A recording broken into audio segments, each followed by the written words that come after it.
माझ्या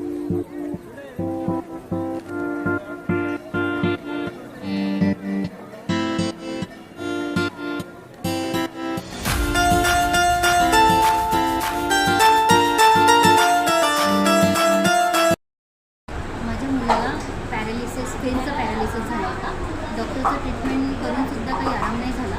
मग कोणी सजेस्ट केलं की फिजिओथेरपिस्टकडे घेऊन जा आणि मग मी ह्या मॅडमकडे आणलं, नेहा उत्तरकर मॅडमकडे.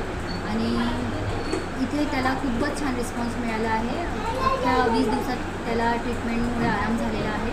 आणि मेन म्हणजे इथचा मॅडम आणि मॅडमचा जो स्टाफ आहे त्याच्यामुळे माझा मुलगा फ्रीडम राहिला आणि त्याला लवकरात लवकर 20 दिवसातच त्याला आराम झाला. आज माझा मुलगा पूर्णपणे छान झालेला आहे.